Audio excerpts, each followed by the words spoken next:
Cowardice asks, the question, is it safe? Expediency asks, the question, is it politic? Vanity asks, the question, is it popular?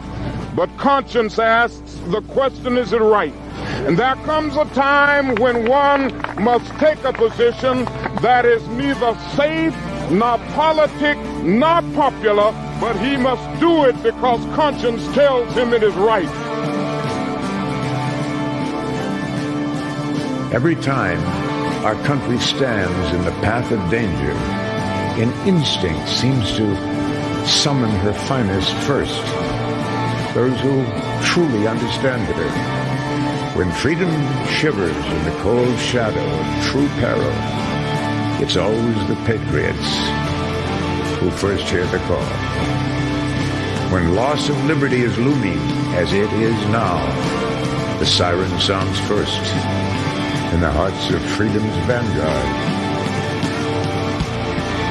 Fighting for humanity and against globalism, one mind at a time. It's the Freedom Link with Joe Joseph. Welcome, everybody. It is Saturday night, the 3rd of February, 2024. I'm Joe Joseph along with Scotty Lopez, KGRADB.com. Don't forget to go there, check it out. Get a membership today because supporting KGRADB only gets you more good content.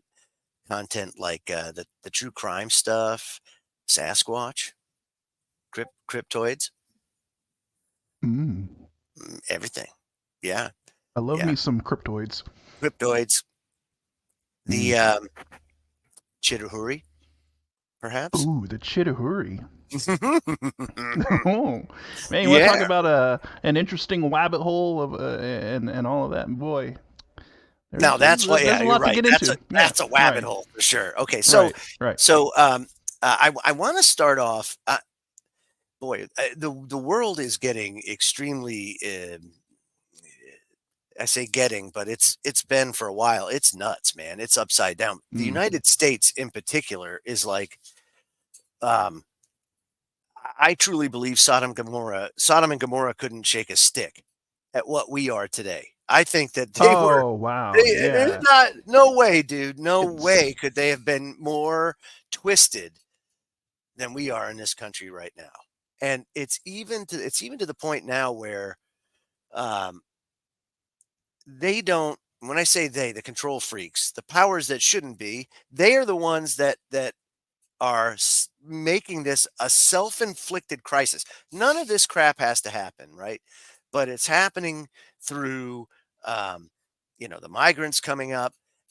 And of course, migration is not anything to be frowned upon, really. If you think about it, it's healthy if it's in a controlled fashion. When the world decides, hey, you know what? We're going to have all of these countries, right? We're not going to be this one big world order because we don't want that. So you have these countries. These countries have borders. Why? Because they all have systems due to a real push for socialism in the last 125, 130 years that create government-funded safety nets and, cradle-to-grave type protections if you fall below a certain level or you are a certain classification of person. And basically, since Lyndon Johnson's Great Society, it's been fairly consistent as far as what subset of the population qualifies for this subsidy, for this assistance, and everything else. Well, that's all been thrown into like a blender and just and now you've got people pissed everywhere. So in my state of Massachusetts,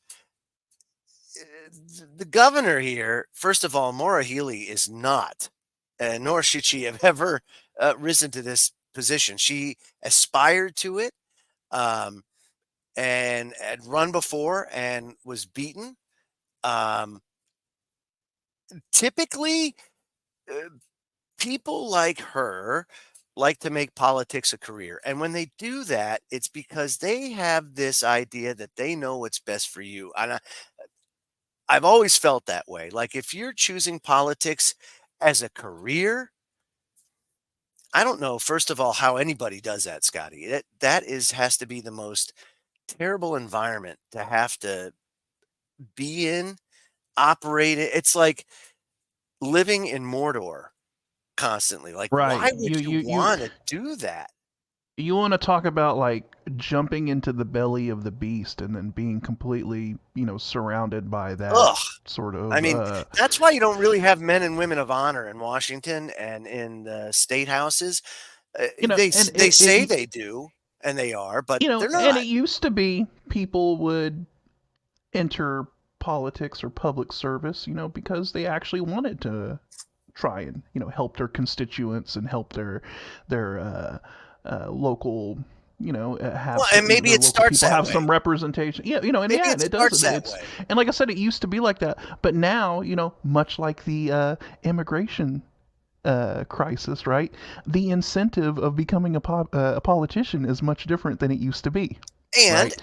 and the whole lobbying thing and The everything law, else. yeah, that's what I'm saying. Yeah, so It's a lot of pe- pressure, right? mhm. You are in like a temptation like zone. How else do you call it? Like anything your heart desires, unlimited power, Yeah, you all want the to talk. money, and all Yeah, the fame, and yeah, all of right. this, right? It's a profession where you really have to, that old thing of resisting temptation, right? Oh man! And boy, if you're in But politics, you think want to about talk that. about, You have to, in order yeah. to resist that, there is a certain. You have to have a constitution. You have to have a moral, like grounding. There is a certain type of person required to be able to resist all of those things that could be very easily abused and quite often are. So Hmm. most of the people that are in DC or in Boston or in uh, Lincoln, it doesn't matter, where you are, it is probably the majority, I would say, have or are doing something shisty. That's what they do. Look at all of our institutions are corrupt.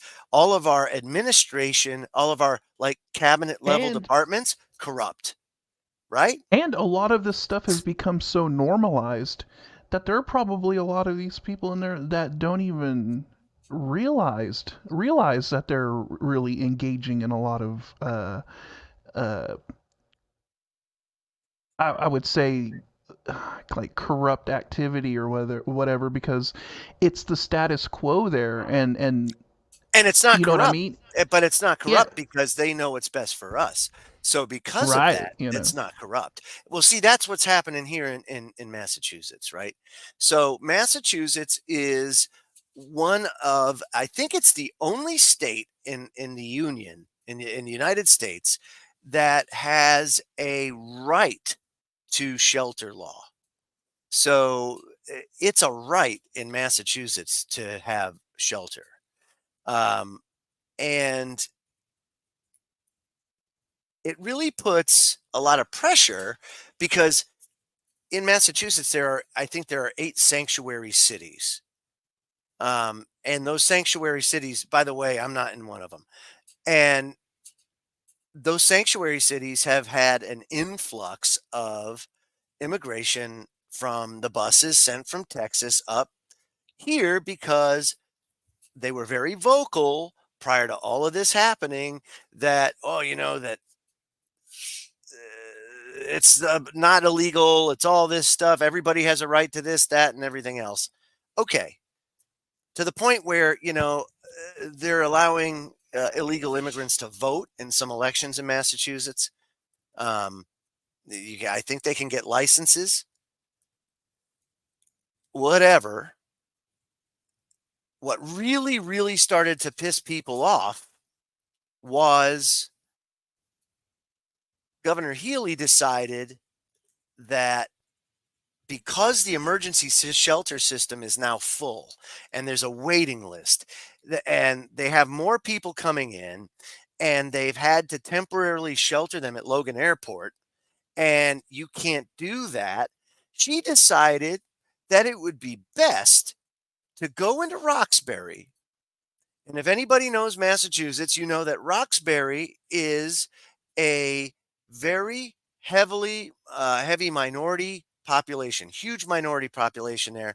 Roxbury is uh, the last place you're gonna, if anybody with a brain, if faced with this scenario, would go and put migrants and transfer them into the only recreation center that the town has for the youth there, especially the high risk youth. Right. This is the place they go that is the only sort of normalcy they have in their life. And so she Yeah. said, you don't need that. That's not important.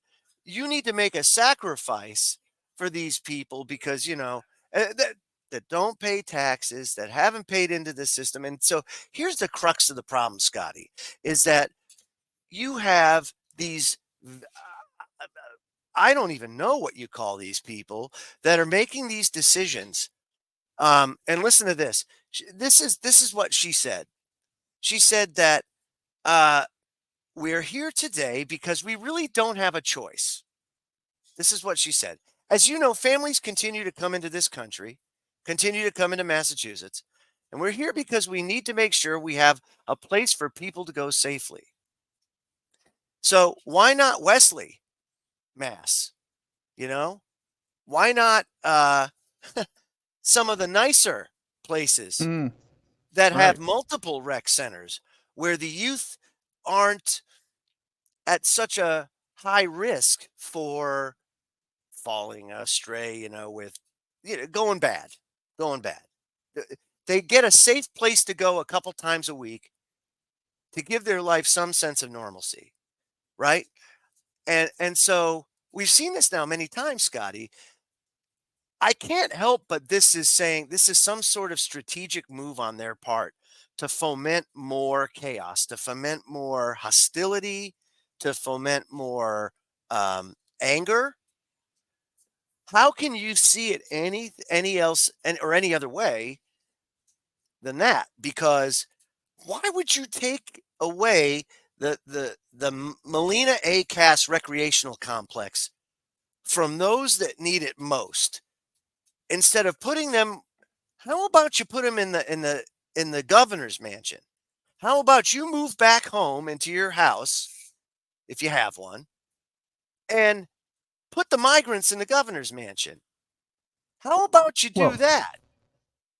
I'm thinking, Scotty, that would probably be a lot more fair. And we have to do that because we really have no choice. well, first of all, it just shows how out of touch these people really are, right? And it exposes, in a way, their actual real racism, and it shows that they are actually the racists, right? Because oh, we don't want to put the migrants in the suburban upper class, white neighborhoods.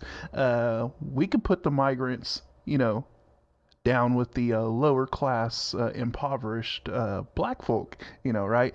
And, they'll accept it. Those are our peeps. Those are the people that we have pandered to and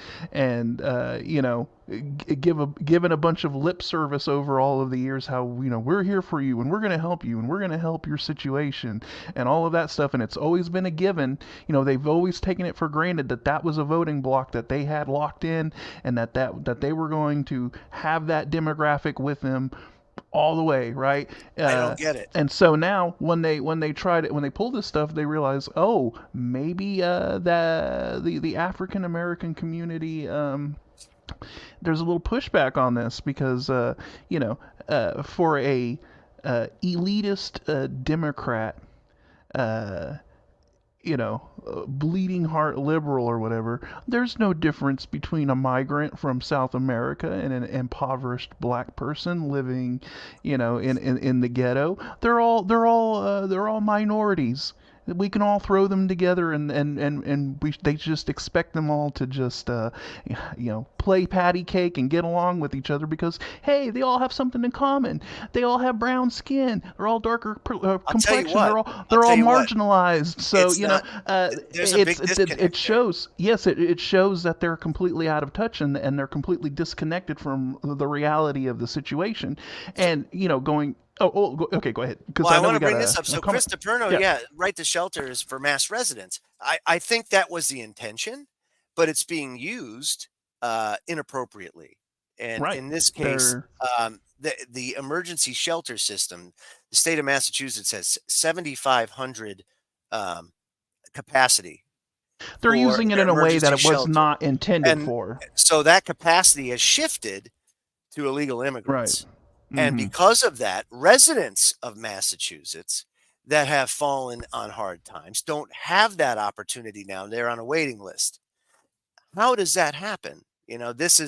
This is a problem. So, but this is what happens when you allow unfettered migration to happen. It collapses these social systems that are put in place with good intentions. In all honesty, And people and, aren't and going in there to say, "Ha ha, I'm doing this to control." No, they're doing it because they're like, "Dude, it's the 20th, 21st century. Nobody should be freaking homeless at this point." But right. And going back to your point about how important those rec centers are in those in those areas where those young people need those rec areas. very important. That's with all of the gang activity and just everything that they have to deal with living in those conditions. Like you said, it provides a sense of normalcy. It helps keep them off the streets, keep That's them right. from being recruited into gangs and things like that. And it teaches them positive, sort of social skills and teamwork, sports and all of that stuff. And you take that away from those kids and you throw them back into that environment. I mean, that's horrible. That's horrible to do that. So yeah, I don't know, man. This is all going to be coming to a head pretty soon, and I And don't. very soon, very Right, soon. I don't know why. I don't know why this is being forced on us, but there's got to be a reason for it. Here's another one. Okay. I don't know why I just went to the pet guinea pig thing. That shouldn't have done that. Okay. So, New York City to hand out $53 million in prepaid credit cards to migrant families. So 50 Cent, thank you. 50 Cent is outraged because of this. That's a famous rapper. Um, and says now he's actually thinking that Trump might be the better candidate, which is crazy because a lot of these people would never in a million years have thought that that was the case. But they're really starting to like, what is going on?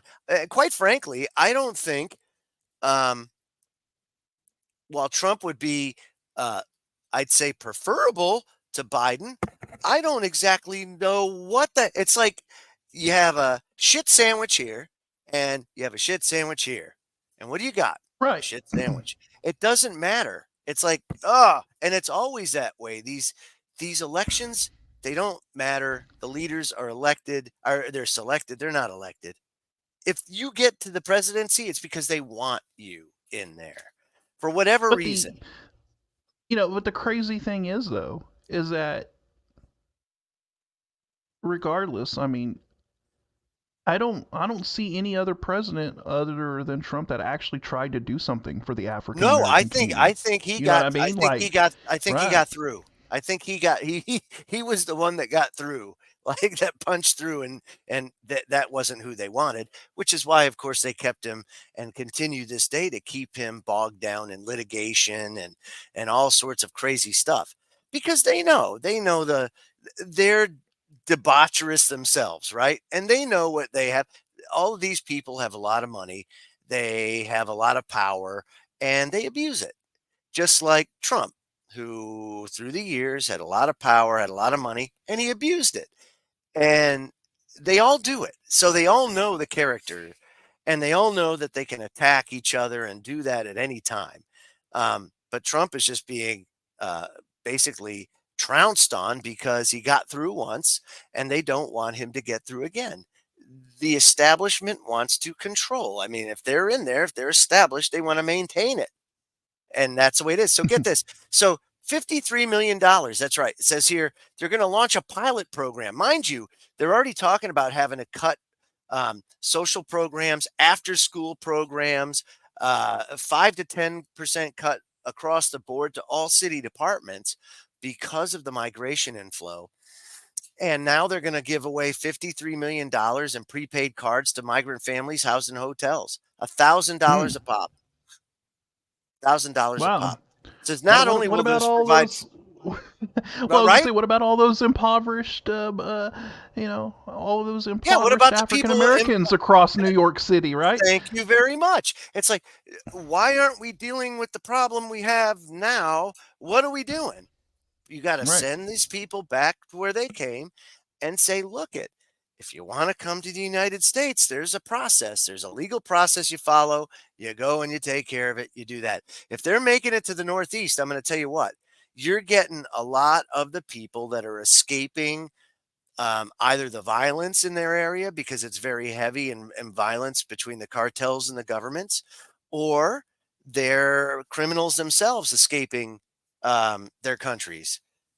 But for whatever reason, it is happening en masse to the point where even Dr. Phil has gone down to the border and has said, "Holy crap, this is terrible." I mean, even Dr. Phil's turning on um, on Biden and the establishment. So I think they kind of played their hand a little too far, and now they're going to have to dial this back. But quite frankly, the damage has been done because if you think about it, the amount of people that have crossed the border and are in the United States now, I think in the last 3 to 4 years exceeds the population of 6 or 7 states, Yeah, it's crazy. or all It's but six insane. or seven states. It's nuts. I can't remember, but Yeah. it's just a ungodly number. So um, quite frankly, the damage has been done. But what the social fallout from that, I don't know, because if you think about it, New York City alone is a particular.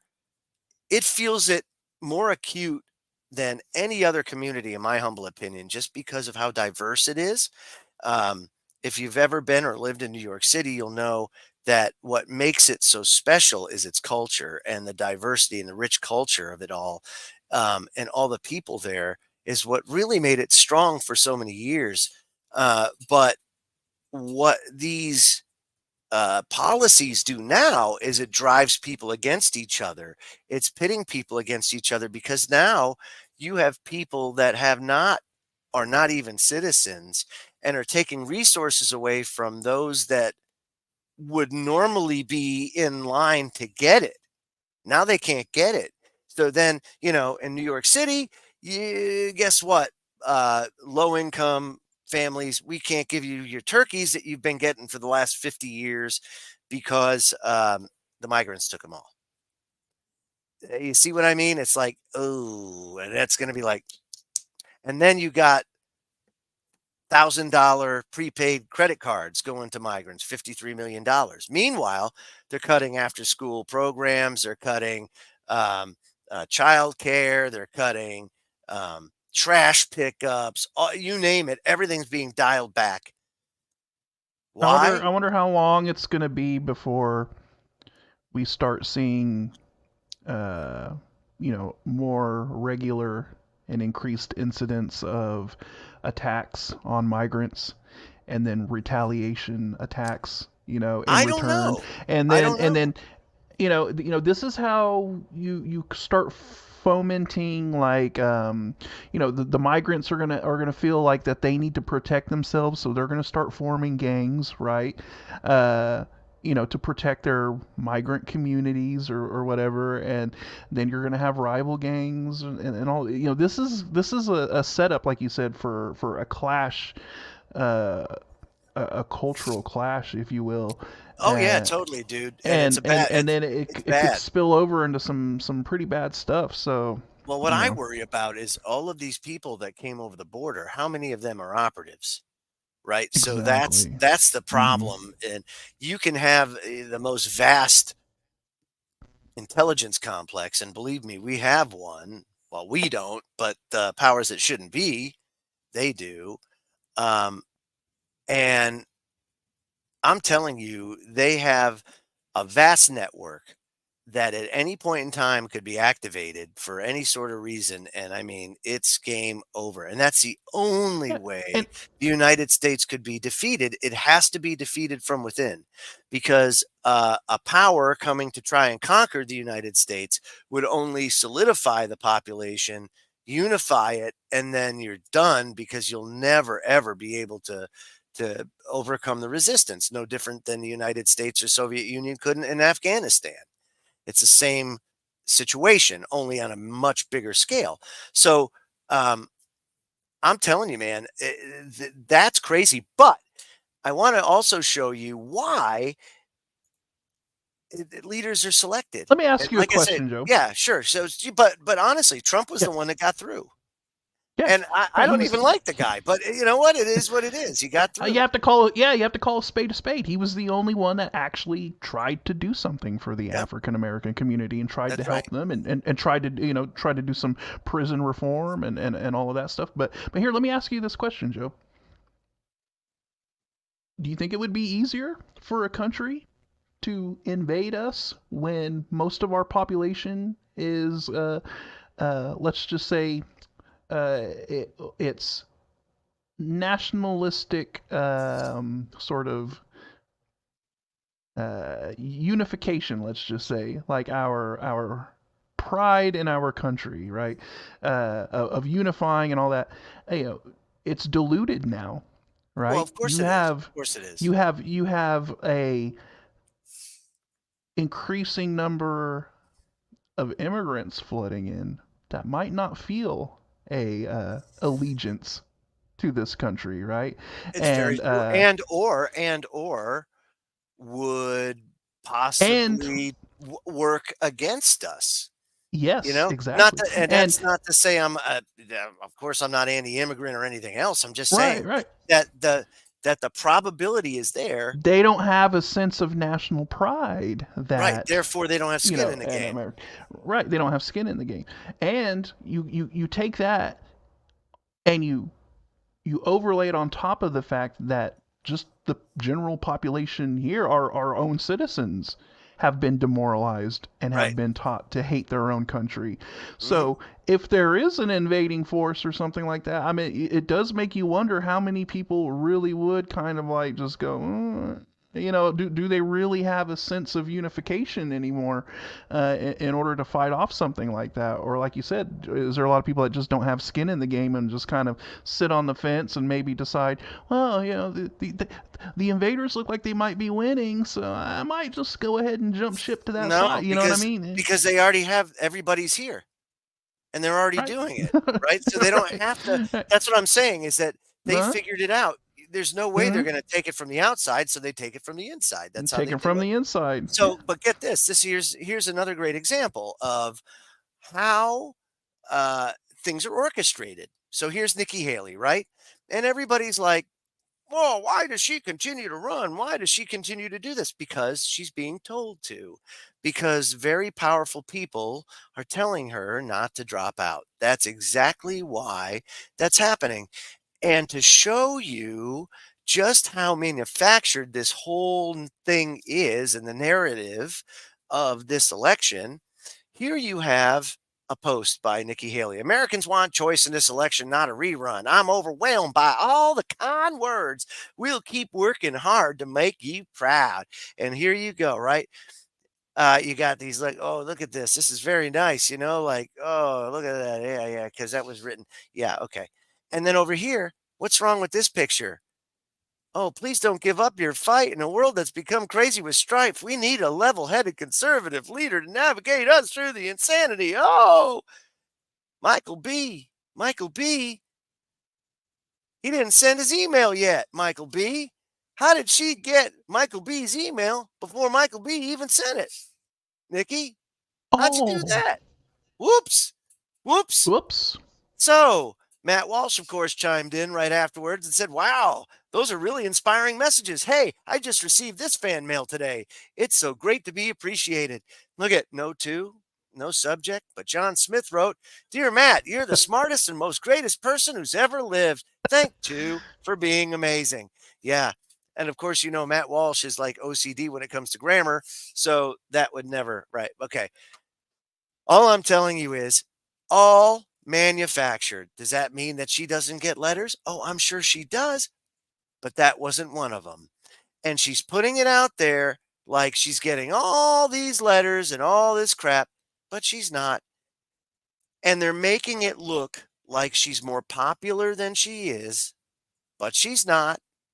And they're trying to do what they can to sway people away from the candidate that they don't want to be in the White House, which is Trump.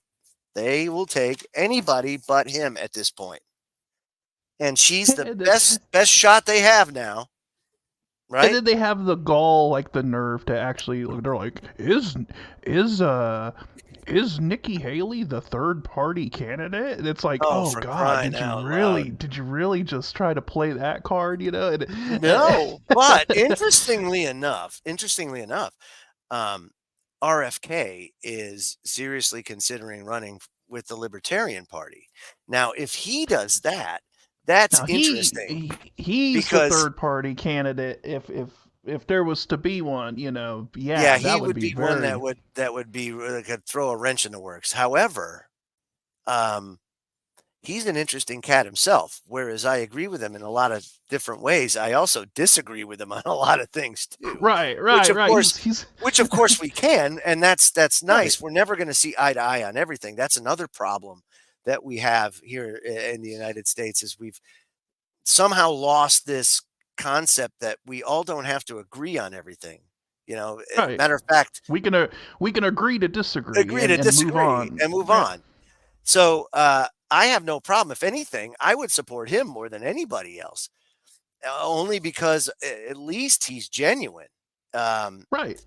and I like RFK. Like I said, I don't agree with everything he says, but yeah, he yeah. hits the right points on the right things on a lot of stuff. So it's like, hey, okay, Well, and then there's Joe Manchin. So you also have a no labels organization that's talking about throwing up their own candidate. So that can make 2024 election very, very interesting. However, I don't think it's going to matter because, like I said, leaders are selected. It's only going to make it a little more Hmm. complex for them to get their plan. Either way, that person is going to be controlled, if not all the way, at least partially, because the pressure in Washington, D.C., by all of these special interest groups is it's staggering. Well, And, it's just like I had said back when Trump took office. I was like, look, they're going to surround him by people that are going to influence him. They're going to surround him, uh, he's going to be influenced in some way, and as much as they're like, well, he's a wild card, loose cannon. They don't know what he's gonna do. Blah blah blah. I mean, you had Pence as the vice president, and Pence is your more traditional neocon type, right? And you had a lot of his people, as far as foreign affairs goes. Remember, Trump had didn't he have John Bolton oh as yeah, his of course, yeah, yeah? So because I mean, but you that's that. see I the want to kind of say this, people. yeah, but I also don't think Trump knew really But about. that's what I'm he- saying though. He He's was not really a surrounded. deep The person, the right? the He establishment surrounded him with people that he thought he could trust, right? And they still managed to, play play him a little bit and sway him on certain things and get him to do things that maybe he might not have done, right? and again, and they all do nefarious things, right, Bill O'Connell? Absolutely, They all do nefarious things. They cannot help themselves. And that's the problem. If you really want some, you'd need to be like a Javier Milei, right? Somebody like that that has to go in and do the hard things and everything and not be swayed by all that. Now, he came from television too. He was a pundit for a long time beforehand, which is nice because it gives you a lot of the connections. You establish relationships and you're not as prone to the shock value, which is why I think he was able to get in and attain the presidency. Yeah, But he knew what he was getting into. yeah, yeah. Whereas a lot of people just underestimate the pressures Right. that it's very, very easy to be swayed. Very, very easy to be swayed.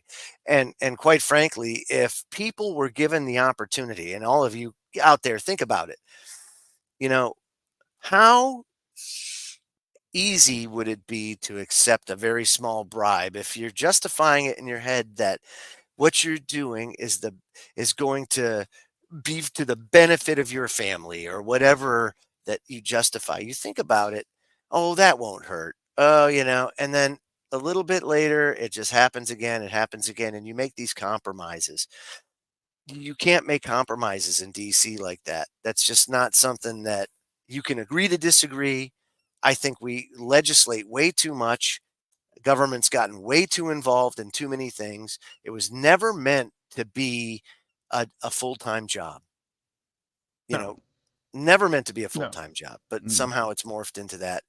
And it is just like you just oh, this is why I don't I'm very surprised that we've gone on for so long without something a lot more um, destructive taking place as far as government, society, things like that. I'm like right now, of course they're saying, well, the government, the economy's booming, which of course is the Right. the the title of the show tonight. Enjoy your suffering. Enjoy your suffering because America's bombing or booming economy. It is. They're cooking the books so bad and making it look like, oh yeah, we're growing like crazy. It's red hot. But nobody's feeling it at home. Nobody's feeling it. Everybody that I talk to, everybody listening tonight knows that it's not as rosy as all of these disconnected people make it out to be. Well, it's that the only yeah, I mean there are people that are feeling this great economy, and the only people that are feeling that are the top 10% that are invested in Wall Street. You know what I Thank you mean? very And much. That's and right. they're the ones. Yeah, the economy's going great for them. That But top ten unfortunately, percent. not everybody can be in the top 10%. But the rest of the 90% of us, We're all no, screwed. We're all we're screwed. we You are know, effed, and so good yeah. example, right? Now, the baby boomers were probably the generation that benefited the most from the most uh, never before has humanity seen such prosperity than the years the baby boomers had, in their prime. And they made and socked away more money than any generation ever before or probably ever will. Well, now they're retiring and they're expecting their 401ks to perform. And over time, retirement has become much more dependent on returns from the stock market, from mutual funds, all sorts of hedge funds, you name it. They expect returns because you have a very large population of now elderly people that have invested heavily in the stock market and are counting on these returns to fund them to their golden years. And hopefully, if all goes well, they have something to pass on to their progeny. But the generation after that, Generation X, mine, ouch. Yeah, we don't get any of that, and very few, as a matter of fact, and it only gets worse with each successive generation. I You have to believe your eyes and what you see. You have to believe what your wallet tells you when it's crying for mercy. And we have witnessed over the last 3 years a what 20 to 33% reduction in our purchasing power. And if you Yeah, think it's about it, insane. yeah, the dollar's worth practically nothing anymore.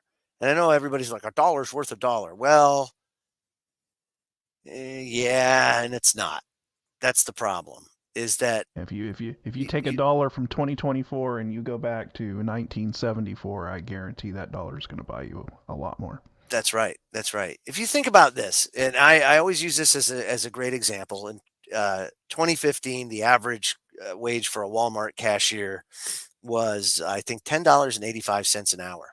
But if you took that same person and you dialed it back to 1955, and now um, that cashier is working at Woolworths instead of Walmart, because Walmart's not there yet, that cashier is making $38 an hour relative to what they make in 2015 because of inflation, because Mm-hmm. of the robbing of purchasing power.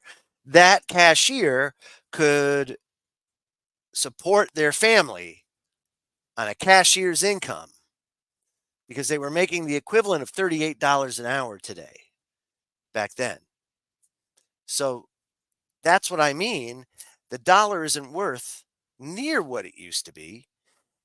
And now we're stuck because there's really no way out unless you have a complete reworking of your monetary system and everything else, which of course they're planning on doing with the rollout of this digital currency and all this talk of a great reset.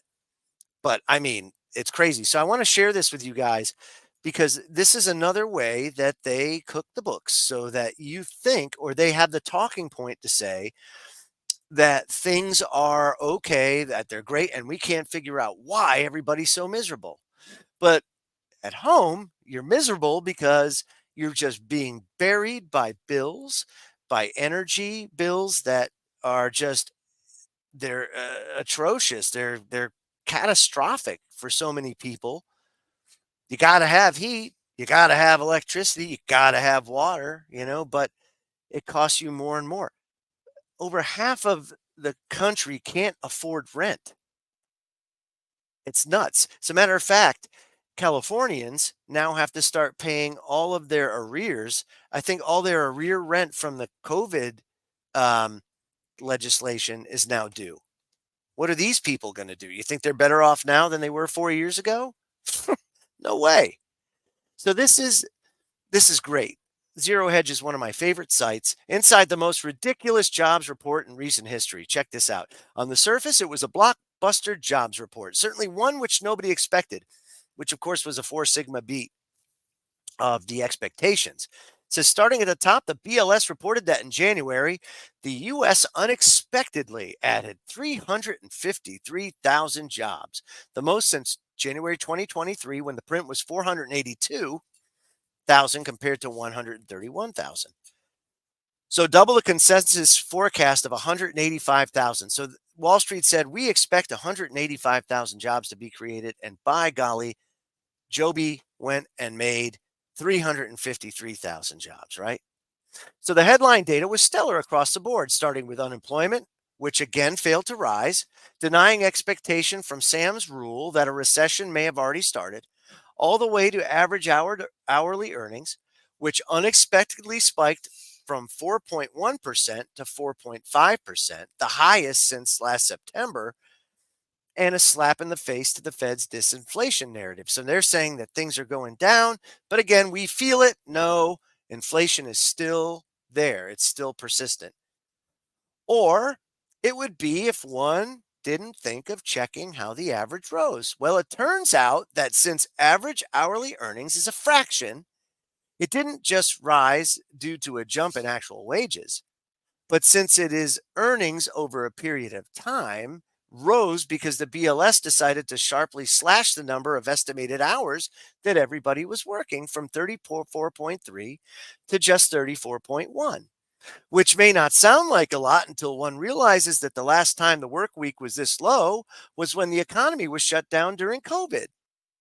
So, excluding the COVID lockdowns, one would have to go back to 2010 to find a work week that was that anemic. And he goes on, he says, and speaking of revisions, we've had a lot of those. In January, the BLS conducted its annual re-benchmarking and updated of seasonal adjustment factors. Long short, what was until December a decline in jobs has now been miraculously transformed into gains. Hmm. Yeah. And of those, 353,000 jobs that were created, 75% of them, Scotty, were part-time jobs. Part-time jobs. Hmm. So all that prosperity, oh yeah, the economy's red hot. It's smoking, baby. It's smoking. They're making all of these jobs. Everybody, oh, the prosperity. It. Oh, my heart flutters. It just does. No, they're all part-time jobs. It's amazing how they can, manipulate and kind of twist those numbers to And they to try to to make you feel like gaslight the shit out of you, you know? yeah, yeah, Like, get out of here. present an outcome that is, like this positive outcome. Yeah, and like you said, then they gaslight you whenever you question it, or even, bring it up. But it's like when Biden said they added all of these jobs when it was really just people coming back to work from COVID, right? No, the Yep. jobs weren't added. It was just returning jobs. And it's just a way that they manipulate the numbers, and they you know do all of this stuff to to produce a number that is good for them, in a manipulative technical way. That's right. And it's just ugh, That's right. right. I've come to find out that um, a Bill, lot of people. Bill posted in the chat. He said, "Ask all of those part-time job individuals, are they getting a healthcare coverage? I bet not." So Yeah, yeah, it yeah. just yeah, it's it doesn't look good, man. It Well, doesn't look no, it good. doesn't. And then, of course, again, to drive, I can only imagine that they're doing this to foment uh, aggression or anger or theft or whatever else. So you have all of these, what you call now influencers on social media. And we're going to get into this in hour number two, too, Mm, because we're going to play some congressional testimony from the Senate Judiciary Committee this week, where we're going to play the remarks made by Senator Josh Hawley and Senator Kennedy to the CEOs of the social media companies. But with specific focus, it seems they were really zeroing in on Mark Zuckerberg. And so I really want to get into that because it was Zuckerberg and TikTok were the two biggest ones they were zoning in on. So these influencers are really out there to peddle whatever brand or whatever stuff, or a lot of people just do it because they get clicks, and through clicks, they get money. So they're making money, and they're living this fake lifestyle on um, TikTok and social media. And people are thinking that they're truly living that way and that it's something to aspire to, but it's something that doesn't really exist. You know, right. it doesn't really exist. So I want to bring this up because there was a study that was just done. Study Finds had this. Um, and the title of it is Materialism on Social Media Driving a Mental Health Crisis, Stepping Stone to Unhappiness. There are so many people right now dealing with depression, hopelessness, because they are now forced to live paycheck to paycheck. over 60% of Americans right now are living paycheck to paycheck. Um, and so because of that, they watch these and why why am I not there? Why can't I get there? I never envisioned my life to be like this at this point when I was, and everybody's saying that in their head. And it's Right. only amplified because of this stuff. Listen to this. In the digital world of endless comparisons, a thought provoking study by a team at Ruhr University in Bochum, Germany, reveals a startling truth that materialism on social media fuels stress and diminishes happiness. The research, conducted through an online survey of over 1,200 participants, highlights the unique way social media perpetuates materialistic attitudes and the subsequent impact on mental health. Led by Dr. Philip Azemek, the study defines materialism as the importance people attach to worldly possessions. On social media, this is often manifested through posts showcasing expensive items, luxurious vacations, or a seemingly perfect lifestyle. Facebook and Instagram have become the breeding grounds of these places for showing off as users insensibly compare their lives with others, showcasing clothes and cars and luxurious styles. And oh, thank you for going out tonight with me, cousin Jimmy and Bob and all this, and they're all at this nice discotheque and they're having a good time. And but that's not their real life, right? But they only show the very highlights and everything else. And people are like, wow, man, that's she had a great life and all this stuff. But it's all fake. Yes, Brain, what would you like to input? Shanann Watts was a great example of that.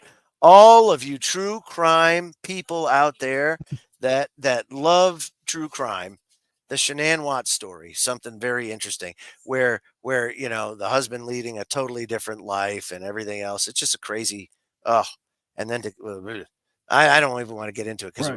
it's such a nasty story. It's all yeah, yeah, yeah. Social media just puts this idea in your head that life is supposed to be different than what it is because and you're not there. So it says it conducted this study with a diverse group of participants. The survey analyzed the social media behaviors and psychological states of individuals, focusing on their materialistic posts. Uh, and the participants the study employed 6 questionnaires to understand the participants' materialistic attitudes, social media habits, stress levels, and life satisfaction. So the participants averaging over 2 hours a day on social media revealed a clear pattern. Higher levels of materialism on social media are associated with lower life satisfaction, increased stress symptoms, and a higher risk of social media addiction. This suggests that the pursuit of material wealth, when displayed on social media, can have detrimental effects on mental health. So that brings us to what we will play in hour number 2, which was some of this testimony. And this testimony is, I can't really call it testimony because, well, they really took these CEOs to the woodshed, every single one of them. And very seldomly do I ever find myself agreeing with everybody on the Senate Judiciary Committee, but in this case, I have to say I was pretty impressed by all of them calling out these social media companies for their liability in the social decay that we Right. see that's become so um, not just pervasive but perverse. I mean, just absolutely upside down our world's become. Now, they take it from the standpoint of kids, right? Safety for kids. But I think that it's much more systemic than that. And that study is just one of many that prove it that there is serious damage to be done there. And you got to remember when you meet people on social media or you look at their page, most people are only putting out their clean. You don't put dirty laundry out on a clothesline. You know what I'm saying, Scotty? You're only putting your I clean laundry out on the mean, clothesline, Scotty. I've seen a lot of people that do put their dirty laundry out online, which is Well, another problem as maybe out well. there in Kansas and whatnot, but god dang, Maybe, man, I don't do that uh, over here. but see, that's the thing, and I know we're about to go to break, but it's people that they feel that they have to live their life online, right? So you do have these people, obviously, right, that post the highlights and keep the more kind of the skeletons in their life hidden away, and so Right. all they're presenting is the best of themselves or whatever, or this false kind of window dressing of what their life is like. But then you have people that are so addicted to social media that even when things that they shouldn't be sharing to the public, they're sharing. Oh no, And it's yeah, like, you have wow. how many reality blogs Or not even that. I mean, just people in general. Like, if something is going on in their life that is supposed to be like a private issue, they spill their laundry out online for everyone to see. And it's like, really? I mean, are we at this point to where like nothing is sacred anymore? You have no shame to be like, right. You know what I Yeah, mean? right. But they feel the need to do that in order to like either Because gain that's their support sympathy system. or gain That's their support system. likes or something like that. And it's like, wow, Because they're feeling low, they need a dopamine hit. Air your dirty laundry. Oh, we feel for you. We got you, man. Even though you may are only getting one side of the story, it doesn't yeah. matter, right? Because you need your dopamine hit, Exactly, and and that's so what it's all about. on both ways. Both ways it's unhealthy to do that. No, And I totally agree with you, man. I totally agree right. with you. We's got to go to break here in just a minute. I want to take a few seconds though, and again plug the website kgradb.com. Go there today if you want to check out the site's awesome, but to support us and get access to all of our archives, it's great. I know many of us out there during the day, we don't have the time to sit in front of a computer and watch a video of us talking for 2 hours. You're normally doing stuff, right? And it's nice to have that ability to go and listen to any episode you want anytime, especially with the crystal clear audio and stuff. Bill does a great job of making sure you have the highest quality presentation out there. So we'll be back, and when we come back, it's going to be some congressional testimony, and wait till you hear this. So don't go away. Hour number 2 of the Freedom Link coming up.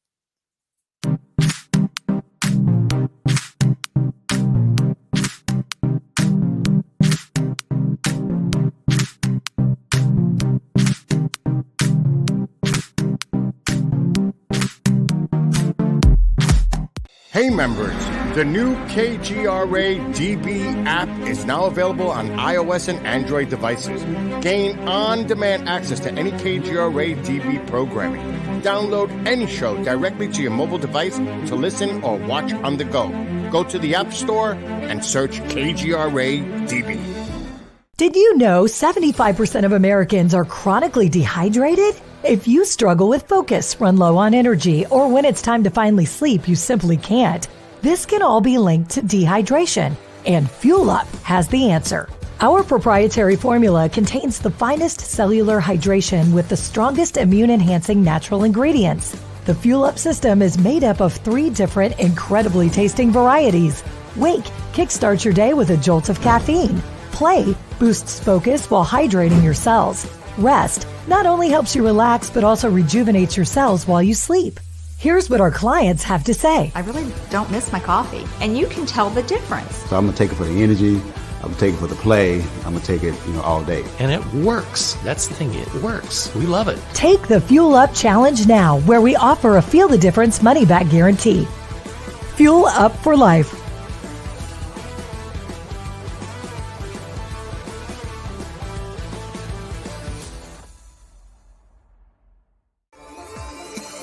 You're listening to the KGRA Digital Broadcasting Network. We provide unparalleled coverage of trending news in the world of ufology, cryptozoology, and paranormal phenomenon. Whether you're watching our video live stream or listening to one of our audio programs, you are getting the best from world-renowned researchers and hosts, guiding you through topics the mainstream won't touch. Miss one of your favorite programs? No problem. Head over to the members area at kgradb.com for access to our massive library of award-winning content. Make contact, stay connected. Only at kgradb.com.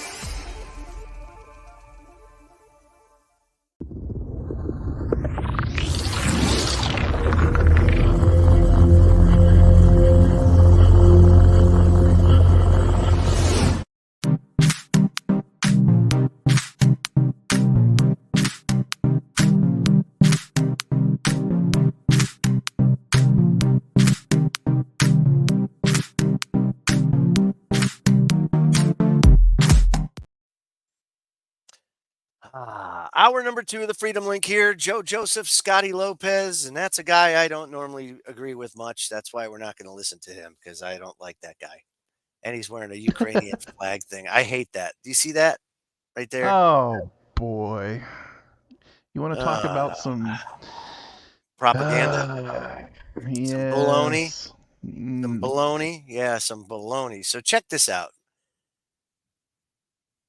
The Senate Judiciary Committee had them, all these CEOs from the social media companies, there to discuss online child safety.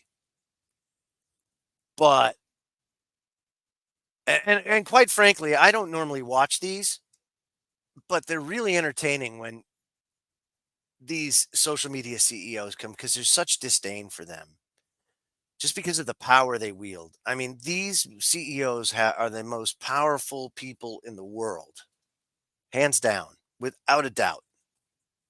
And information is their weapon, and right. they use I mean, they control.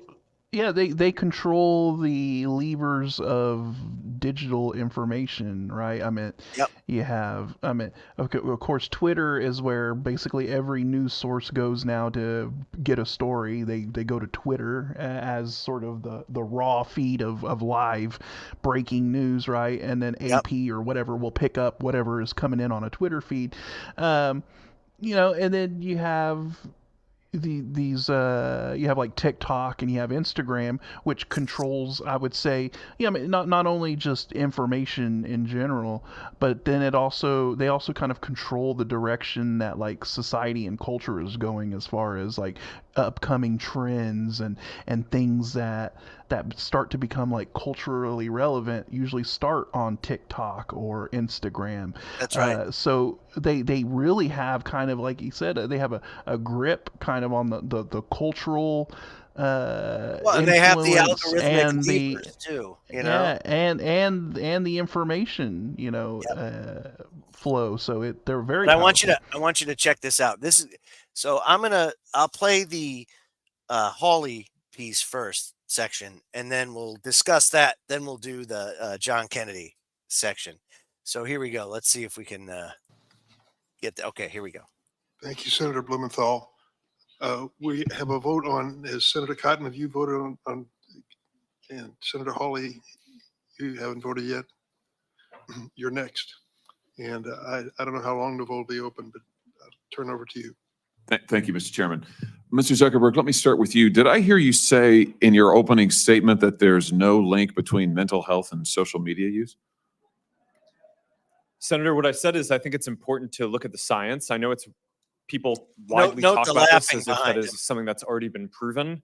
And I think that the bulk of the scientific evidence does not support that. Well, really, let me just remind you of some of the science from your own company. Instagram studied the effect of your platform on teenagers. Let me just read you some quotes from the Wall Street Journal's report on this. Company researchers found that Instagram is harmful for a sizable percentage of teenagers, most notably teenage girls. Here's a quote from your own study. Quote, "We make body image issues worse for 1 in 3 teen girls." Here's another quote. Teens blamed Instagram, this is your study, for increases in the rate of anxiety and depression.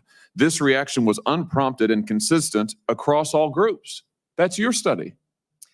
Senator, we try to understand the feedback and how people feel about the services. We can improve. Wait a minute, your own study says that you make life worse for 1 in 3 teenage girls. You increase Senator, anxiety and depression. That's what it says. And you're here testifying to us in public that there's no link. You've been doing this for years. For years, you've been coming in public and testifying under oath that there's absolutely no link. Your product is wonderful. The science is nascent, full speed ahead, while internally, you know full well your product is a disaster for teenagers. Senator, and yet that's you not keep true. right on doing what you're doing.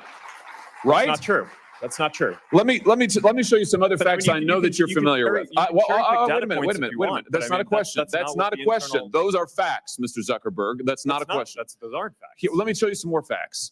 Here's some information from a whistleblower who came before the Senate and testified under oath in public. He worked for you. It's a senior executive. Here's what he showed he found when he studied your products. So, for example, this is girls between the ages of 13 and 15 years old. 37% of them reported that they had been exposed to nudity on the platform unwanted in the last 7 days. 24% said that they had experienced unwanted sexual advances they'd been propositioned in the last 7 days. 17% said they had encountered self-harm content pushed at them in the last 7 days. Now, I know you're familiar with these stats because he sent you an email where he lined it all out. I mean, we've got a copy of it right here. My question is, who did you fire for this?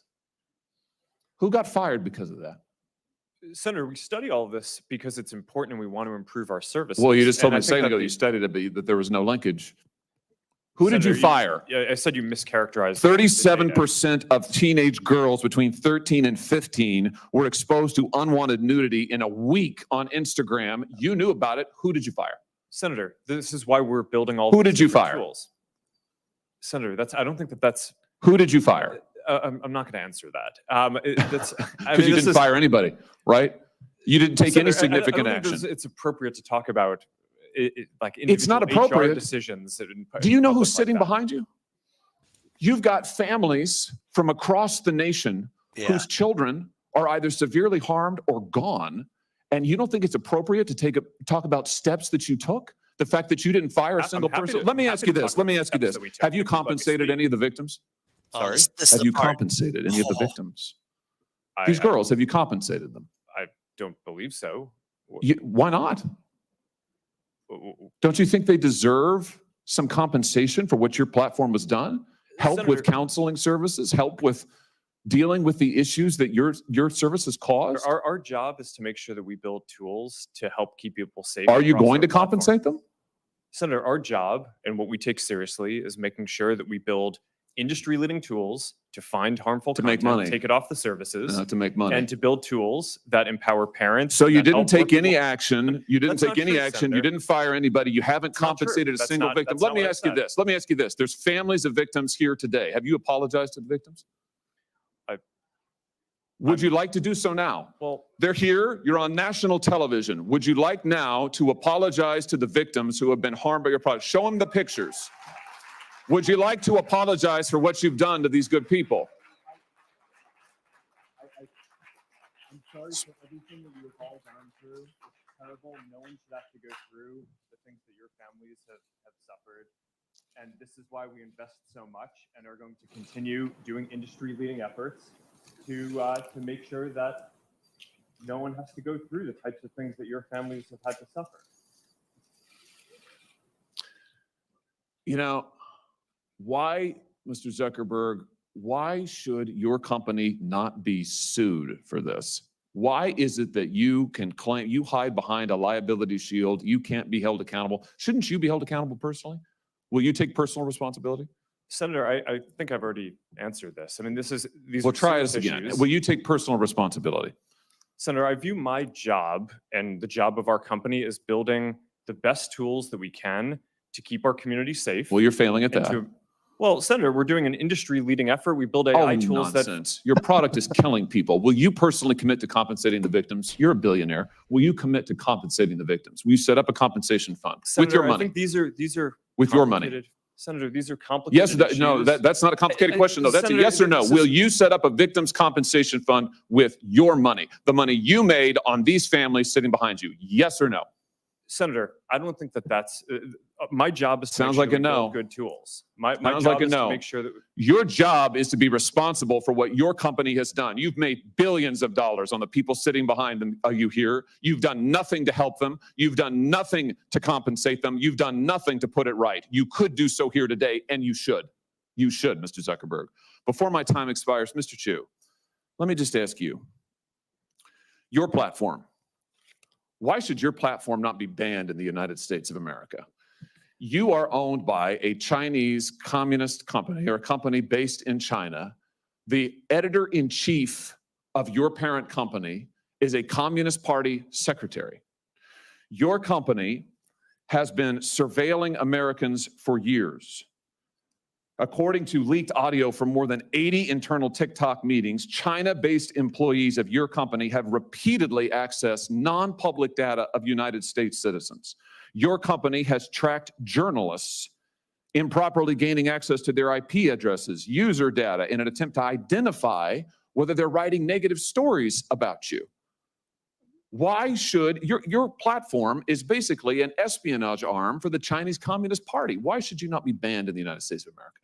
Senator, I disagree with your characterization. Many of what you have said, we have explained in a lot of detail. TikTok is used by 170 million Americans. I know, and every single one of those Americans are in danger from the fact that you track their keystrokes, you track their app usage, you track their location data, and we know that all of that information can be accessed by Chinese employees who are subject to the dictates of the Chinese Communist Party. Why should you not be banned in this country? Senator, that is not accurate. A lot of what you describe we collect, we don't. It is 100% accurate. Do you deny that repeatedly Americans' data has been accessed by ByteDance employees in China? We built a project that cost us billions of dollars to stop that. And we have made a lot of progress. And it hasn't been stopped. According to the Wall Street Journal report from just yesterday, even now, ByteDance workers, without going through official channels, have access to the private information of American citizens. I'm quoting from the article, private information of American citizens, including their birth date, their IP address, and more. That's now. Senator, as we know, the media doesn't always get it right. What we have. But the Chinese Communist Party does? I'm not saying that. What I'm saying is that we've spent billions of dollars to build this project. It's rigorous, it's robust, it's unprecedented, and I'm proud of the work that the 2,000 employees are doing to protect the data. It's not protected. That's the problem, Mr. Chu. It's not protected at all. It's subject to Communist Chinese Party inspection and review. Your app, unlike anybody else sitting here, and heaven knows I've got problems with everybody here, but your app, unlike any of those, is subject to the control and inspection of a foreign hostile government that has actively trying to track the information and whereabouts of every American that they get their hands on. Your app ought to be banned in the United States of America for the security of this country. Thank you, Mr. Chairman. Senator Herona. Wow. Whew. Oh. So yeah. That right there was what you call taking the Zuck to the woodshed. And rightfully so. So I'm going to use this analogy, right? Transportation has come a long ways in a very short period of time. The automobile being central to that really revolutionized transport, spread out people into suburbia. Now, not everybody was stuck in population centers. And even those in rural areas had access to everything. It really, then you have the highway system, all that kind of stuff. But car manufacturers historically have at times put out products that have flaws. And those flaws have resulted in injury or death to many people to the point where the cars are then recalled.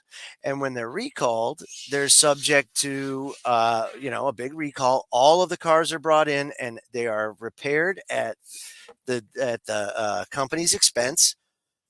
And consequently, too, they also are often take responsibility for the damage and are liable for damages, if they injure or kill someone.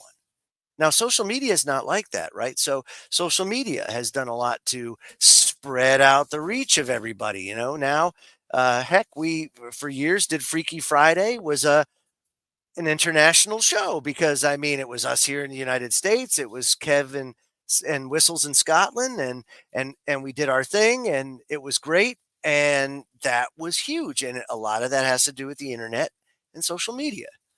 But that's not to say that there aren't bad things that social media has done that they are and should be liable for, or damages caused, that they need to fix at their expense, just like a car, just like all that stuff, right? And compensate those that they've injured or killed or been a part of it. Right. Right?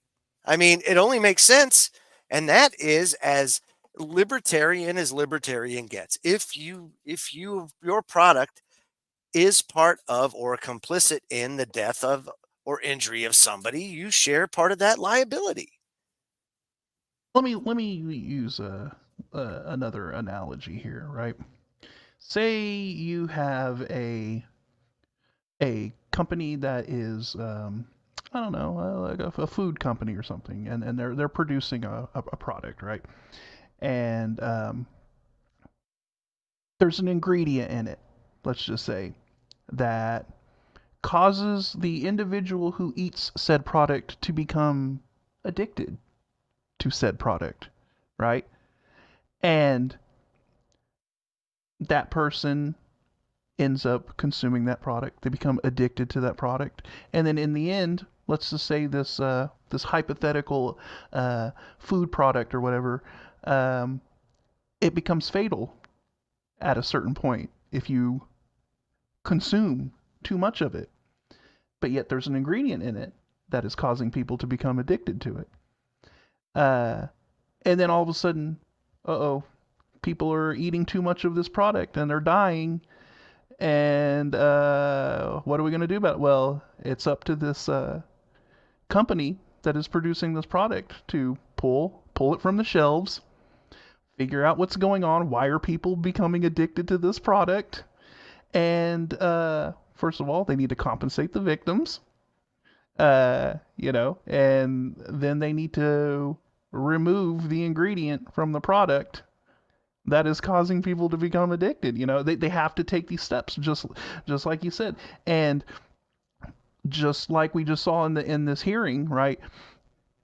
Facebook knows that they have an ingredient in their product that is causing harm to the consumer, to the customer, which is this addictive dopamine algorithm, that rewards you with dopamine, causing you to become addicted to their service. And it causes, all kinds of, emotional, mental strain on individuals, and it can lead to death. Ultimately, Absolutely, I mean, right. It can literally lead to death. And has. Yes. Yeah. And so they need to figure out why their product is harming individuals, causing mental harm, causing emotional harm. And look, you have these young girls that are using Instagram, and they're getting sent unsolicited pictures from individuals. They're being, there's predators out there constantly trying to get their claws into them, and then of course social media is fantasy land. Be whatever you want, right. Create whatever persona you want, and live that persona as you want. And another thing, I want to another little analogy is, there used to be, and there still is, to a certain extent, but there used to be, the term that we all know as keeping up with the Joneses, right? Where you feel like you have to have that same nice white picket fence that the Joneses down there. You have to have the same car that the Joneses have. To build up this sort of fake persona that you have the same thing that everybody else has, right? And that whole, that really negative and toxic mindset of keeping up with the Joneses has now transferred over onto the digital realm. And so what you see is basically the Instagram, the TikTok version of keeping up with the Joneses, right? Because, oh, look at that person. They got all this stuff. They got all that stuff. They're doing this. And look how successful they are on social media. Well, I need to do the same thing. I need to do this, and That's right. it's that same mindset. So That's right. it's terrible. Yeah, and then again, there is also, and we've said it before the show, personal responsibility plays a huge role in this as well. Absolutely. And that's something that has been slowly but surely engineered out of society in incremental steps, to where people aren't held accountable. Just like that guy the illegal that punched out the cop, whatever, and then they assaulted the cops. They go to jail and they're let out, no bail. Meanwhile, others that had done lesser things, had like 6 years they were up against or something like that for assaulting. And just the standards aren't the same, Right. And look, as much as Zuckerberg and the CEO of TikTok, rightfully, absolutely deserved that tongue lashing that they received, as much as they deserve that, you're right. There is also a personal responsibility aspect to this, and a lot of this, I think you're muted. But a lot of this on the parents, on both the parents, but also the users that are adults. There is right, because you have to ask, where were the parents of these victims? Were they why weren't they monitoring their child's social media usage? Online. Most you'll and come all to this find stuff. out that social media becomes a babysitting service as well. Exactly. So, there is blame to lay on both sides of this, and but wait, there's more. Oh, there's really? More. Yeah, check this out. Check this out. So I'm going to share this too.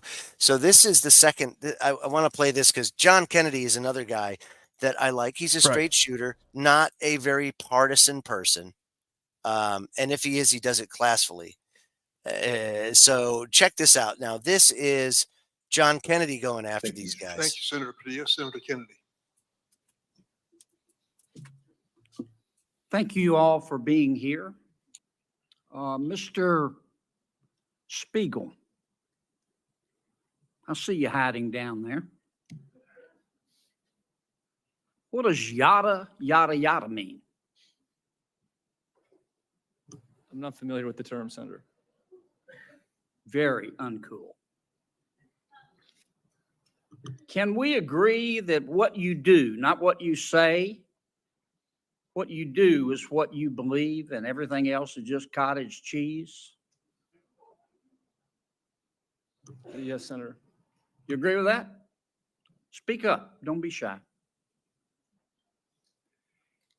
I've listened to you today. I've heard a lot of yada, yada, yadaing.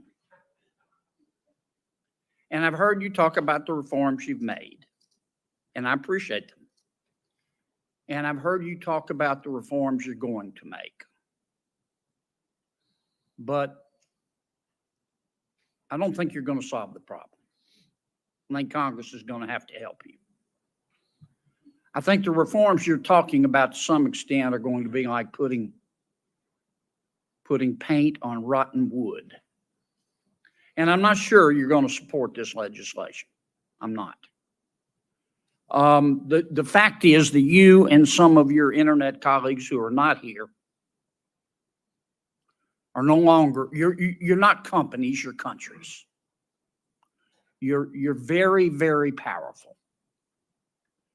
And you and some of your colleagues who are not here have blocked everything we have tried to do in terms of reasonable regulation.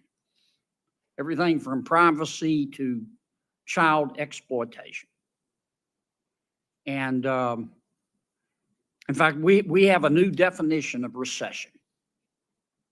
A recession is when we know we're in a recession when Google has to lay off 25 members of Congress. That's what we're down to. We're also down to this fact that your platforms are hurting children. I'm not saying they're not doing some good things, but they're hurting children. And I know how to count votes. And if this bill comes to the floor of the United States Senate, it will pass. What we're going to have to do, and I say this with all the respect I can muster, is convince my good friend Senator Schumer to go to Amazon, buy a spine online, and bring this bill to the Senate floor. And the House will then pass it. Now, that's one person's opinion. I may be wrong, but I doubt it. Mr. Zuckerberg, let me ask you a couple of questions. Might wax a little philosophical here. I have to hand it to you. You have convinced over 2 billion people to give up all of their personal information, every bit of it, in exchange for getting to see what their high school friends had for dinner Saturday night. That's pretty much your business model, isn't it? It's not how I would characterize it. And we give people the ability to connect with the people they care about and to engage with the topics that they care about. And you take this information, this abundance of personal information, and then you develop algorithms to punch people's hot buttons, and send and steer to them information that punches their hot buttons again and again and again to keep them coming back and to keep them staying longer. And as a result, your users see only one side of an issue. And so, to some extent, your platform has become a killing field for the truth, hasn't it? I mean, Senator, I disagree with that characterization. We build ranking and recommendations because people have a lot of friends and a lot of interests, and they want to make sure that they see the content that's relevant to them. We're trying to make a product that's useful to people and services as helpful as possible for people to connect with the people they care about and the interests they care about. But you don't show them both sides. You don't give them balanced information. You just keep punching their hot buttons, You don't show them balanced information so people can discern the truth for themselves. And you rev them up so much that so often your platform and others becomes just cesspools of snark where nobody learns anything, don't they? Well, Senator, I disagree with that. I think people can engage in the things that they're interested in and learn quite a bit about those. We have done a handful of different experiments and things in the past around news and trying to show content on a diverse set of perspectives. I think that there's more that needs to be explored there, but I don't think that we can solve that by ourselves. One of the things that I saw. I'm sorry to cut you off, Mr. President, but I'm going to run out of time. Do you think your users really understand what they're giving to you, all of their personal information, and how you process it and how you monetize it? Do you think people really understand? Senator, I think people understand the basic terms. I mean, I think that there's. I actually think that a lot of people. Let me put it another way. It's been a couple of years since we talked about this. Does your user agreement still suck? I'm not sure how to answer. Can you still hide a dead body and all that legalese where nobody can find it? Senator, I'm not quite sure what you're referring to, but I think people get the basic deal of using these services. It's a free service. You're using it to connect with the people you care about. If you share something with people, other people will be able to see your information. It's inherently, if you're putting something out there to be shared publicly, or with a private set of people, it's, you're inherently putting it out there. So I think people get that basic part of how. Can you pause it real quick? You're in the creepy. You try.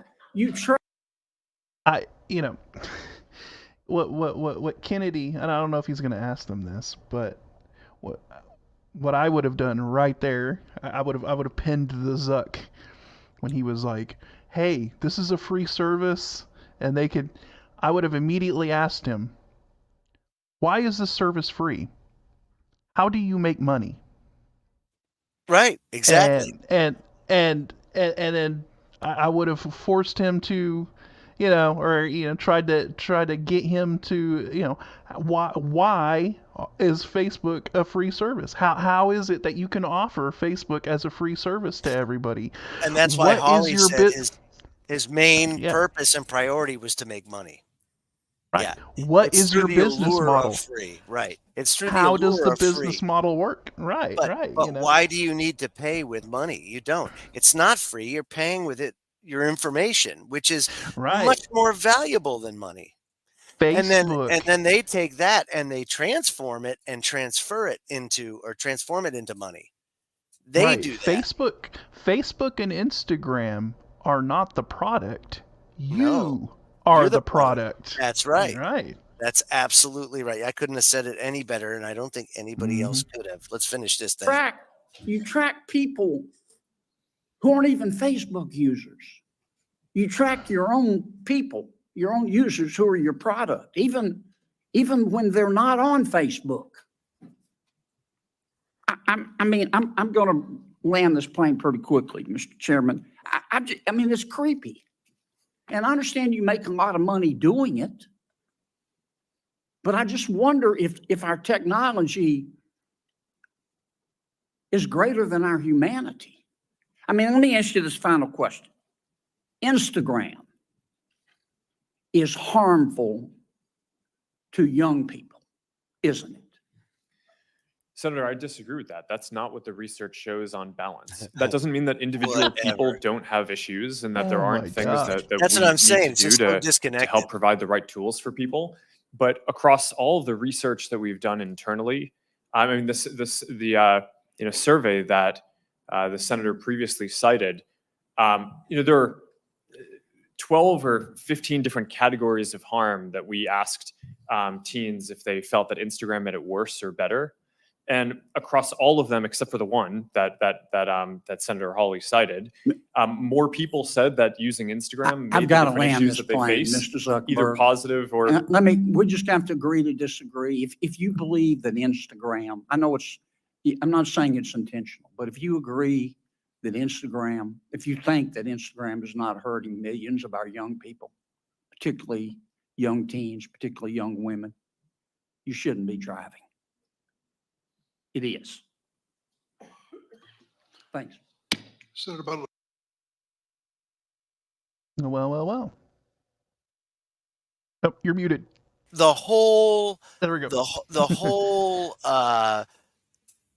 hearing was full of that. And I just want people to hear, like, that's good, but how do you fix the problem? How do you fix it? Do you think that Congress and any legislation they're going to put forth is going to have anything that's going to fix it? It's going to have a flashy title, but that's about it. Right. Well, and it's just like Kennedy said, right? He said all it is you're putting paint over rotten wood. That's right. It's not gonna. But really I hope do anything. that somehow, some way, the pressure does do something to fix that. But one thing, getting back to how they're pushing society apart in all these ways. This is kind of why you hear the economy's booming and all that. But I've laid out all of this stuff tonight. Scotty and I have gone through each of a myriad of different ways how they're just driving wedges into subsets of our society and fomenting all this chaos while bankrupting us and everything else. They're setting up for something big. Well, there's something else going on too. And I said it earlier during the broadcast, but this is huge out of Los Angeles. COVID era back rent is now due. So everybody that had not paid their rent from that period, I think it was right here, and this is Epoch Times. between October 1st, 2021 and January 3rd, 2023, now they have to pay that rent in full. And it said here, Mayor Karen Bass assured Angelenos there are abundant resources to help renters in arrears. It says we must do all that we can to prevent people from falling into homelessness in the first place. Together with Locked Arms, we will continue to provide resources for the people of Los Angeles. I fail to see that there are so many people that didn't pay their rent during that. There are so many homeowners that got devastated. I always make it a point to know who my landlord is. That's the first thing, is like, who's my landlord? If it's a corporation, I'd be more apt to not pay. If I didn't, if I was in a crisis like that, and they had legislation and you could take advantage of it, like whatever, Right. Especially if Right. it's like BlackRock or something.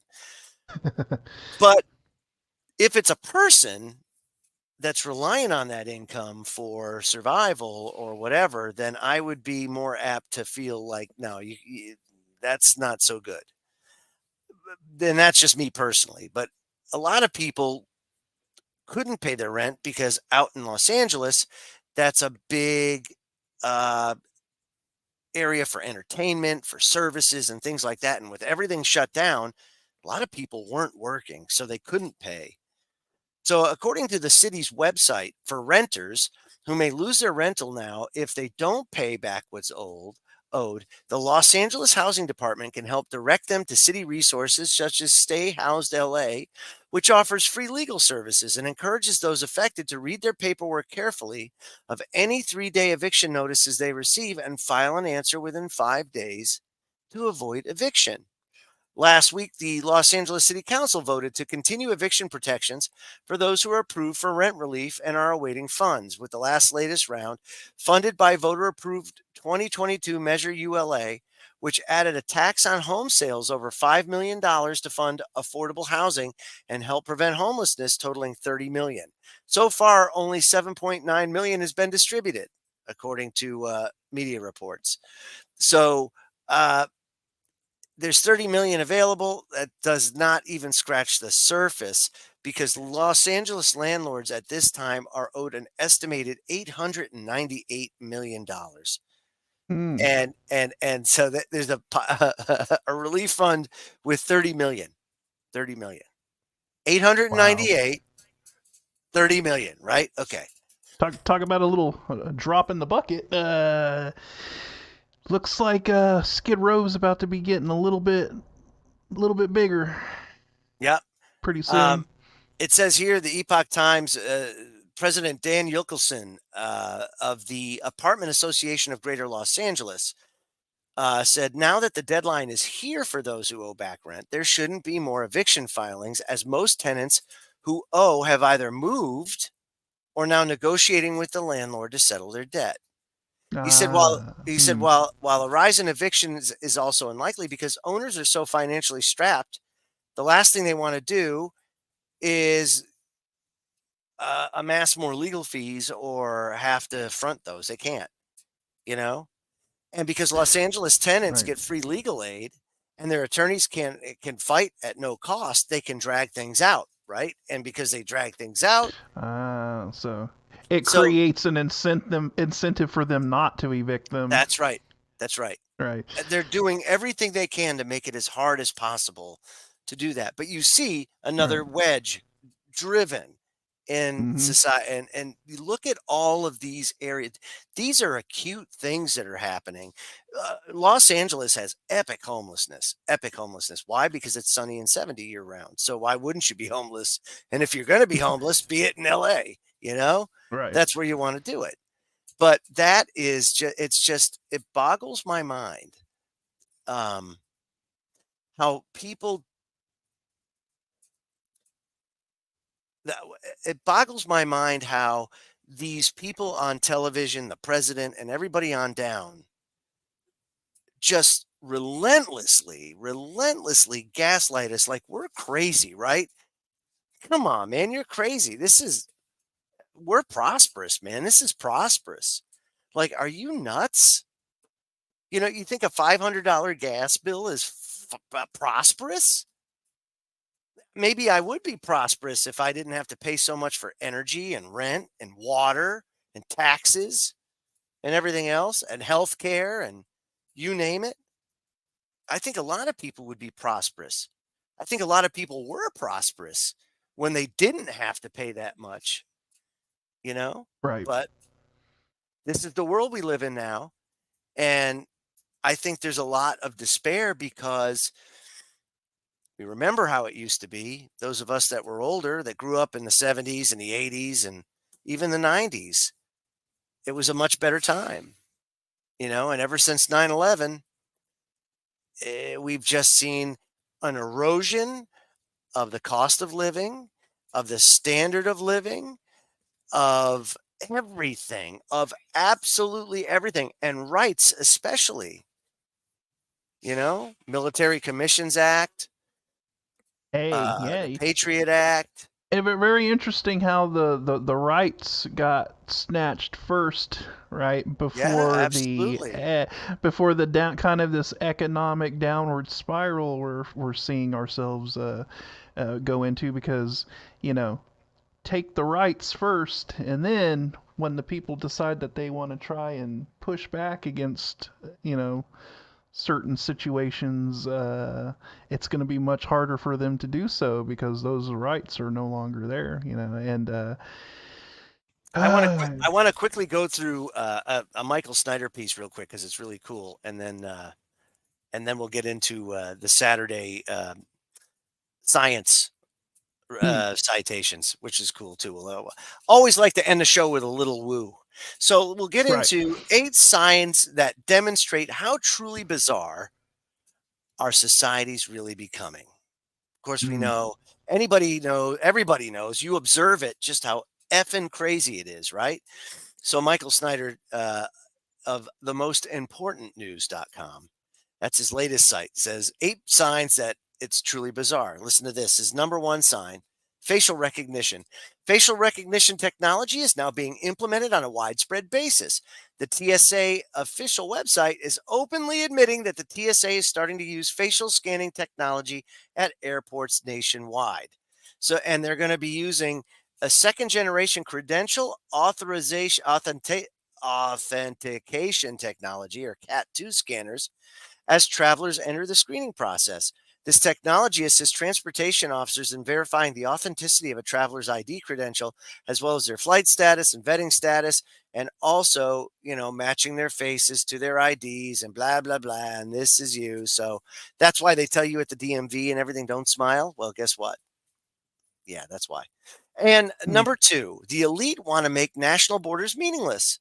And that's quickly becoming the case. So many people from foreign countries, Michael says, have moved into the Twin Cities area in Minnesota that authorities are being forced to put up signs explaining that peeing, pooping, and rape are not allowed while riding public transportation. That's right. So that's how you know, that's another reason why the world we see is upside down. Number 3, do you remember Michael Cassidy? Yeah, he was the guy that beheaded the statue of Satan at the Iowa Capitol, and now he's being charged with a hate crime, you see. Cassidy drove up to Iowa after the satanic display was erected in the state capitol and took it down. He's going to be arraigned February 15th. Polk County prosecutors charged Cassidy with felony third-degree criminal mischief, saying that he acted in violation of individual rights under Iowa's hate crime statute. So if you behead Satan, you'll be charged with a hate crime. Hey, so you know. Can't hate on Satan, man. Can't hate on Satan. Upside down. Okay. Number 4, in Montana, one family just had their 14-year-old daughter permanently taken away because they wouldn't allow her to transition to a different gender. That's right. A Montana mom and dad lost custody of their daughter after they refused to transition her gender. And of course, it's tore the family apart. Krista Kolstad revealed the family nightmare began when they received a call that their 14-year-old daughter, Jennifer, told friends at school that she wanted to commit suicide in August 2023. Later that night, Child Protective Services went to the Kolstad home in Glasgow, Montana, to inspect the house and interview Jennifer, later determining that she needed to transition to get better. So Republican Governor Greg Gianforte was confronted about the case and actually defended the decision. Yeah. So CPS determined that the girl was only going to get better if she transitioned. Yeah. Wow. Yeah. Okay, number 5, sticking with Montana, it's being reported that a bioagent super lab in the state is doing experiments with Ebola, Lassa fever, Nipah, and even the plague. That's right. Oh, fantastic. That's right. And it's right here in the United States. So, you talk about the Wuhan Institute of Virology. Well, so we're talking about photos and footage obtained by watchdog White Coat Waste show scientists at the Rocky Mountain lab sedating monkeys and pigs and carrying out experiments with deadly viruses. That's right. Happening here in the United States. But we knew that. During a Senate hearing on Wednesday, Ted Cruz asked Mark Zuckerberg why Instagram users are given the option to see results anyway when attempting to pull up images of child sex abuse. He then held up a blown up screenshot of an Instagram prompt that asked users if they want to get resources or see results anyway when browsing harmful images. The warning reads, quote, "These results may contain image of child sex abuse," with an explanation underneath. He says you gave users 2 choices: get resources or see the results anyway. Mr. Zuckerberg, what the hell were you thinking? Right. Number 7, we've been warned for a long time that a cashless society is coming, but now we've reached a point where thousands of businesses have already gone cashless. So I don't know if you've noticed it, but there's a lot of like small businesses, mom and pops in the area that, at least here, they have like I don't know, like a white transaction terminal. Right. And it's like it's an HMI, a human machine interface, basically, it looks like, with touchscreen. But it takes all sorts of, you could use your smartphone on it, you could use your card, you could use this, you could use that, it doesn't matter. You can use Bitcoin, for God's sake, but you can't use cash. They don't hold cash on site because why? All the robberies. Right. I So was going to say, with all the criminal activity that we're seeing spread across the nation right now, I mean, why? But could you imagine if that was one of the things? Think about that, Scotty. Yeah. If that was one of the drivers, like they said, well, if we drive up violence, people will be more prone to not carry cash in their stores, and then it will be easier to do away with. Right, exactly. I think that plays. I think that's, maybe my tinfoil hat might be, crinkling a little too much here, but I'm not. I don't know. I think that's definitely part of it, because there would be no incentive to keep cash on site if you're constantly being robbed and people are, taking cash. Right. Like, if everything is just done digitally, there's nothing there